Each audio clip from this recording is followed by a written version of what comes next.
Assalamu alaikum students. Today we are going to see the remaining topics of chapter number 4, that is 4.1.9 and 4.1.10. Topic number 4.1.9 is switch case statement, which is very important in C and C++ both. और दूसरी जो है हमारे पास वो है nested selection structure. ये भी again हमारे पास बहुत इंपॉर्टेंट है। तो स्विच केस स्टेटमेंट का हम अगर डायरेक्टली प्रोग्राम से समझेंगे तो आपको ज़्यादा समझ में अच्छा आएगा। और मैं वहाँ पे बहुत सारी चीज़ें हैं जो कि इसके अंदर आपको नई दिखेंगी, वो भी मैं साथ साथ ब्रीफ करता रहूँगा। बस मैं आपको एक जर्नलाइज स्ट्रक्चर बता देता हूँ स्विच केस का, कि हम यूज़ क्यों करते हैं और कहाँ पे यूज़ करते हैं। अगर फॉर एग्ज़ाम्पल हमें यूज़र की इनपुट की बेस पे किसी स्पेसिफिक कंडीशन पे जंप करवाना हो तो उसमें हम स्विच केस यूज़ करते हैं ब्रेक के साथ। तो इसका जो जर्नल स्ट्रक्चर होता है स्विच केस का, वो क्या होता है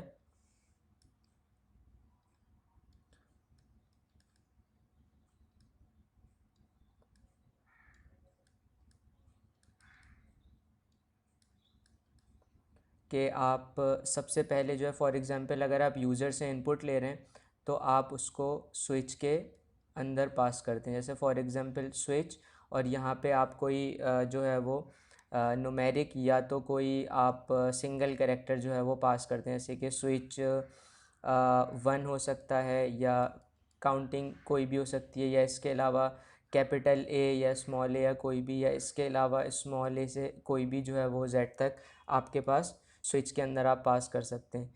या अगर आप यूज़र से कोई इनपुट ले रहे हैं, जैसे कि अगर आप स्कैन एफ से नम में इनपुट ले रहे हैं तो आप यहाँ पे वो स्पेसिफिक वेरिएबल पास कर सकते हैं। ठीक है, उसके बाद आप केसेस बनाते हैं, यानी कि फॉर एग्जांपल आपके पास अगर यूज़र 1 इनपुट कर रहा है तो आप बनाएंगे केस नंबर 1, और फिर उसके बाद इस केस के आगे आप लगाएंगे कॉलन, और जो आपको एक्सप्रेशंस परफॉर्म करनी है वो आप यहाँ पे कर्ली ब्रेसेस के अंदर लिख देते हैं। और one very important thing is कि आप हमेशा क्या करते हैं, अपने जो आपका प्रोग्राम होता है इसको आप हमेशा केस जो होता है आप हमेशा इसको ब्रेक करते हैं, ताकि आपका जब केस एक रन हो जाए तो फिर दूसरा केस रन ना हो।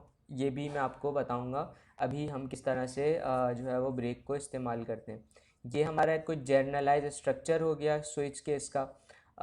नेस्टेड सिलेक्शन स्ट्रक्चर का हम इसके बात करते हैं। तो सबसे पहले हम प्रोग्राम देख लेते हैं। अच्छा, प्रोग्राम हमारा बहुत सिंपल सा है। आप समझ लीजिए कि आपने ये प्रोग्राम एक बच्चे के लिए बनाया है जो कि स्क्रीन के ऊपर 1 से 5 तक के जो है वो नंबर इनपुट करेगा, और based on that number spelling print होगी स्क्रीन के ऊपर। ठीक है, तो सबसे पहले हमने क्या किया, sorry it must be int. ठीक है, यहाँ पे हमने जो है वो एक वेरिएबल इनिशियलाइज करवाया इंट के नाम से, और उसके बाद हमने यूज़र से जो है वो एक इनपुट एक मैसेज स्क्रीन पे प्रिंट करवा दिया, एंटर नंबर 1 to 5, और उसके बाद हम लाइन भी चेंज कर देते हैं ताकि इनपुट लेने में एक विजिबिलिटी अच्छी है। और स्कैन एफ से हम यूज़र से इनपुट ले रहे हैं। अब आपको बात पता ही होगी कि इंटीजर की जो फॉर्मेट स्पेसिफायर होता है वो परसेंटेज डी होता है, और m% num हम यहाँ पे इस्तेमाल कर रहे हैं। अब देखें, जैसा कि मैंने थोड़ी देर पहले कहा था कि हम यहाँ पे वही सेम वेरिएबल पास करवा रहे हैं जो हमने यूज़र से जिसमें इनपुट लिया है। अगर हम ए के अंदर इनपुट लेते तो हम यहाँ ए भी लिख सकते थे, बी के अंदर इनपुट लेते तो हम यहाँ बी भी लिख सकते थे। ठीक है, तो अब यूज़र जो वेरिएबल इनपुट करेगा, जो नंबर इनपुट करेगा, उसकी मुनासबत से देखिए हमने केसेस बनाए हुए। फॉर एग्ज़ाम्पल 1 इनपुट करता है तो यहाँ पे हमने बनाया हुआ है केस 1। उसके बाद 2 इनपुट करता है तो हमने बनाया हुआ है केस 2। फिर 3 4 5 सब के लिए, और सब में देखें हमने कुछ भी नहीं किया, सिर्फ और सिर्फ एक मैसेज प्रिंट करवाया हुआ। 1 spelling is ONE1, 2 spelling is TWO, 3 spelling is, and 4 and 5 and so on. और डिफ़ॉल्ट की कंडीशन आपके पास कब रन होती है, जब आपके केसेस एंड हो जाते हैं या यूज़र कोई ऐसा केस इनपुट कर देता है जो कि आपने स्पेसिफाई नहीं किया होता। ठीक है, तो हम सिंपली क्या करते हैं, यहाँ पे इस प्रोग्राम को रन करके देखते हैं। यहाँ पे हमने इस प्रोग्राम को रन किया।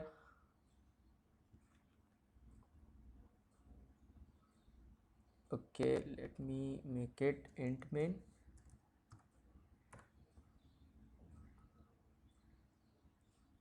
ठीक है, अब यहाँ पर आप स्क्रीन पे देख सकते हैं, आपको स्क्रीन पे एक मैसेज लिखा हुआ नज़र आ रहा है, एंटर नंबर 1 to 5।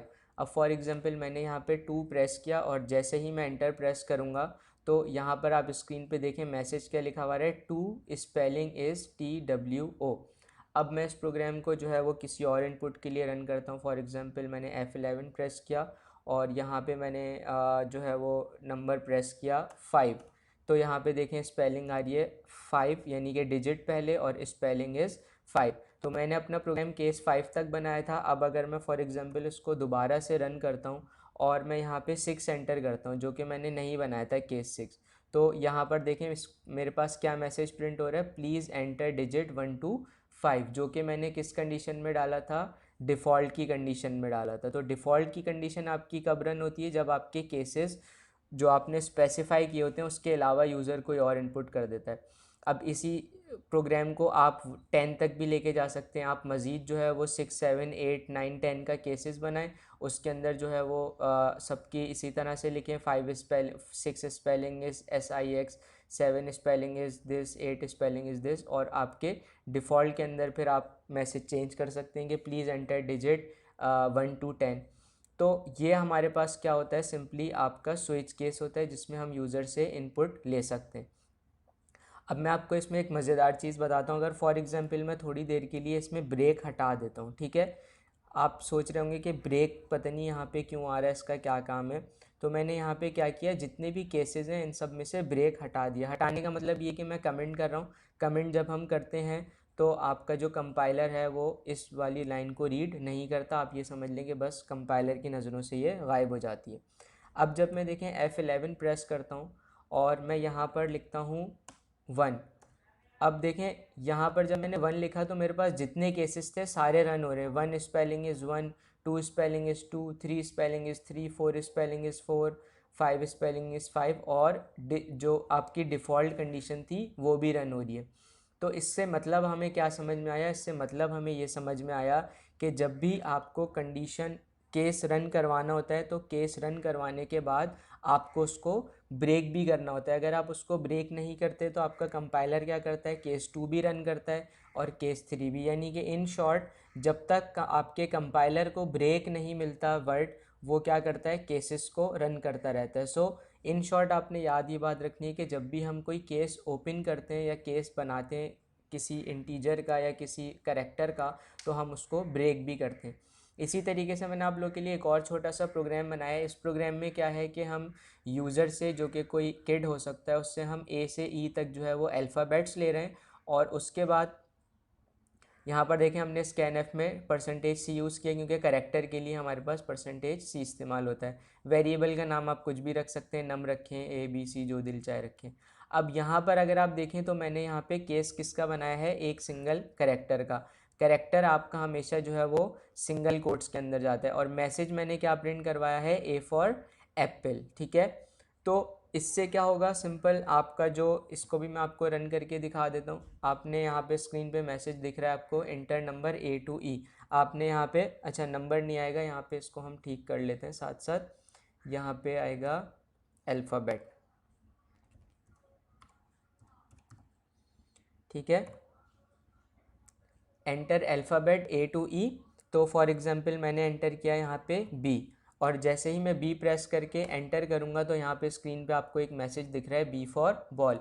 अब आइए दोबारा से अगर हम प्रोग्राम को देखें तो यहाँ पे मैंने केस B बनाया था, किसके लिए, B फॉर बॉल के लिए। अगर user who might be a kid C enter करेगा तो यहाँ पे क्या आएगा, C for cat, D for dog, E for elephant, और डिफ़ॉल्ट में हमने क्या डाला हुआ है कि please enter alphabet A to E। आप इस प्रोग्राम को पूरा A से Z तक बना सकते हैं। सिंपल क्या बनेंगे, केसेस बनते रहेंगे, ABCD से Z तक के केसेस बनेंगे और सब में मैसेज चेंज होता रहेगा, E for elephant, F for frog, G for giraffe and so on, Z for zebra तक, ठीक है।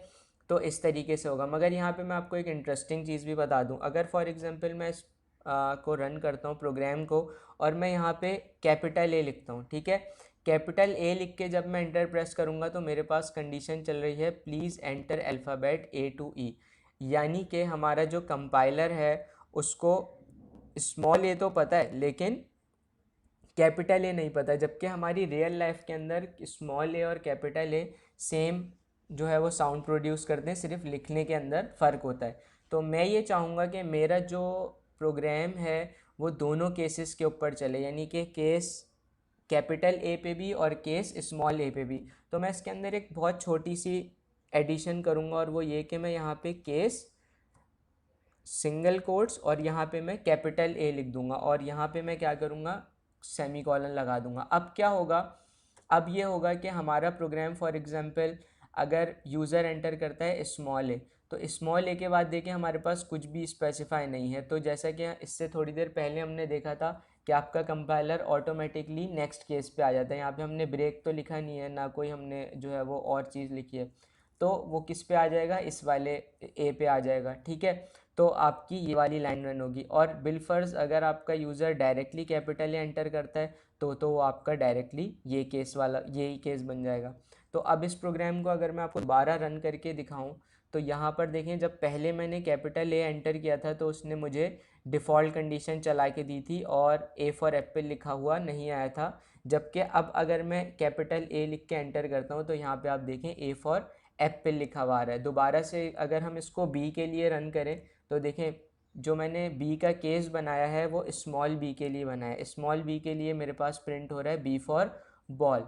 लेकिन जब मैं कैपिटल बी के लिए इसी केस को रन करने की कोशिश करता हूँ, जो कि बिल्कुल रन होना चाहिए, लेकिन यहाँ पे देखें कैपिटल बी के लिए मेरे पास ये केस रन नहीं हो रहा। मेरे पास डिफ़ॉल्ट वाला जो मैसेज है वो प्रिंट होता हुआ आ रहा है, please enter alphabet A to E. तो मैं इसमें भी सेम यही काम करूँगा। मैं क्या करूँगा, यहाँ पर एक और केस बनाऊँगा, सिंगल कोट्स, और उसके अंदर मैं कैपिटल बी लिखूंगा और यहाँ पे मैं बना दूंगा सेमी कॉलन, सॉरी कॉलन। ठीक है, तो अब क्या होगा, अब मैं अगर आपको दोबारा रन करके दिखाऊं अपना प्रोग्राम, तो यहाँ पर देखें अगर मैं कैपिटल बी लिखता हूँ और एंटर प्रेस करता हूँ तो मेरे पास मेरा प्रोग्राम रन हो रहा है। तो आप इसको केस इनसेंसिटिव इस तरीके से बना सकते हैं कि आप दो दो केसेस बना दें। अच्छा, अगर मैं इसको ऊपर कर दूंगा तब भी कोई फ़र्क नहीं पड़ेगा। फॉर एग्जांपल इस लाइन को मैंने ऊपर कर दिया कैपिटल बी को, और इस लाइन को मैंने नीचे कर दिया, तब भी मेरे प्रोग्राम पे कोई भी फ़र्क नहीं पड़ेगा। अगर मैं कैपिटल बी पास करता हूँ तब भी बी फॉर बॉल लिखा हुआ आएगा, और अगर मैं स्मॉल बी लिखता हूँ तब भी मेरे पास बी फॉर बॉल लिखा हुआ आएगा। तो आप इस तरीके से इस प्रोग्राम को सबके लिए कर सकते हैं, capital C, capital D, capital E and so on Z तक। तो ये हमारे पास था स्विच केस। ब्रेक स्टेटमेंट हम क्यों लगाते हैं, ताकि आपका केस जब कोई रन हो तो रन होने के बाद वो ब्रेक भी हो सके। जब आप कार स्टार्ट करते हैं तो डेफिनेटली उसमें ब्रेक होना चाहिए ना, ऐसी कोई कार नहीं होती जिसमें ब्रेक ना हो। तो ऐसा कोई केस हम नॉर्मली यूज़ नहीं करते जिसमें हम ब्रेक ना लगाएं। उसके बाद जो है वो केसेस के अंदर, हाँ, स्विच के अंदर हमारे पास जो है वो एक लिमिटेशन ये होती है कि हम स्विच के अंदर कोई एक्सप्रेशन नहीं दे सकते। जैसे फॉर एग्जांपल अभी तो फ़िलहाल हमने वेरिएबल दिए, लेकिन स्विच के अंदर हम डायरेक्टली जो है वो इस तरह से नहीं दे सकते कि नम ग्रेटर देन 5। ठीक है, इस तरह की आप कंडीशन स्विच के अंदर नहीं दे सकते। आप सिर्फ और सिर्फ कोई नंबर पास कर सकते हैं, कोई जो है वो वेरिएबल पास कर सकते हैं, या कोई कैरेक्टर पास कर सकते हैं। So that was your switch case statement. अब हम आते हैं अपनी नेस्टेड इफ एल्स की तरफ। ठीक है, नेस्टेड सिलेक्शन स्ट्रक्चर क्या होता है कि आप एक सिलेक्शन स्ट्रक्चर यूज़ करते हैं और फिर उस सिलेक्शन स्ट्रक्चर के अंदर आप जो है वो मल्टीपल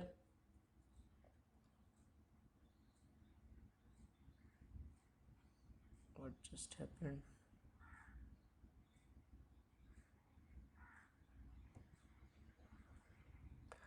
उसके बाद जो है वो आप उसमें मल्टीपल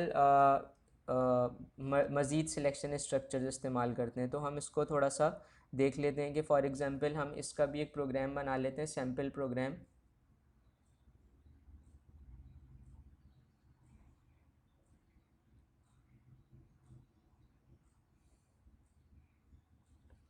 ठीक है, फॉर एग्जांपल ये है हमारे पास नेस्टेड सिलेक्शन स्ट्रक्चर। अब हम प्रोग्राम क्या बना रहे हैं कि हम यूज़र से इनपुट ले रहे हैं एक नंबर। ठीक है, अब नंबर जो है वो आपका पॉजिटिव भी हो सकता है, नंबर आपका ज़ीरो भी हो सकता है, और नंबर आपका नेगेटिव भी हो सकता है। ठीक है, अगर नंबर आपका पॉजिटिव है तो हमें ये चेक करना है कि वो नंबर इवन है या ऑड है। ठीक है, ज़ीरो की सूरत में हमें कुछ भी चेक नहीं करना, और नेगेटिव की सूरत में भी हमें यही चेक करना है कि वो नंबर इवन है या ऑड है। तो सबसे पहले हमें क्या चेक करना पड़ेगा? सबसे पहले हमें ये चेक करना पड़ेगा कि आपका वो जो नंबर है वो पॉजिटिव है, ज़ीरो है या नेगेटिव है। ठीक है, यानी कि ये आपका आ गया इफ़, ये आपका आ गया एल्स इफ़। अगर आपको पुराना प्रोग्राम याद हो कि अगर हमारे पास मल्टीपल कंडीशंस होती हैं तो हम उसके अंदर एल्स इफ़ लगाते हैं। तो इफ़ की कंडीशन नहीं चलेगी तो एल्स इफ़ की चलेगी, और अगर एल्स इफ़ की भी नहीं चलेगी तो आखिरी कंडीशन चलेगी विच इज़ एल्स। ठीक है, इसके थ्रू आपने चेक कर लिया कि आपका नंबर पॉजिटिव है, नेगेटिव है या ज़ीरो है। कंडीशन अभी मैं आपको बताऊंगा। उसके बाद आप इसके अंदर चेक करेंगे इवन या ऑड। ठीक है, तो इवन के लिए आप दोबारा से एक इफ़ एल्स यूज़ करेंगे। इसके अंदर हम कुछ भी नहीं करेंगे, और इसके अंदर हम दोबारा से इफ़ एल्स यूज़ करेंगे। और कंडीशन हमारे पास क्या होगी कि अगर हम इनपुट जो है यूज़र से वो नम वेरिएबल के अंदर ले रहे हैं तो बहुत सिंपल सी कंडीशन होगी, कोई रॉकेट साइंस नहीं होगी कंडीशन के अंदर। कंडीशन सिंपल क्या होगी कि अगर हमारे पास नम की वैल्यू ग्रेटर देन ज़ीरो है, तो आपको पता है कि जितने भी ग्रेटर देन ज़ीरो होते हैं वो हमारे सारे क्या होते हैं? पॉजिटिव होते हैं। उसके बाद नम की वैल्यू अगर डबल इक्वल्स टू ज़ीरो है, डबल इक्वल्स टू ऑपरेटर में मैंने आपको बताया था कि हम कब इक्वलिटी चेक करते हैं। ठीक है, तो नंबर आपका क्या है? ज़ीरो है, और अगर नम की वैल्यू लेस देन ज़ीरो है तो आपका नंबर क्या है? नेगेटिव है। से यानी कि आप ऐसा समझ लें कि जो ज़ीरो है हमारा, ये आपका स्टैंडर्ड होता है, इसके जो नीचे होते हैं वो सारे पॉजिटिव नंबर्स होते हैं, और इसके जो ऊपर होते हैं वो सारे नेगेटिव नंबर्स होते हैं। ठीक है, तो अब इसका हम प्रोग्राम देख लेते हैं। आसान सा प्रोग्राम है, उसके अंदर कोई जो है वो हमने एज सच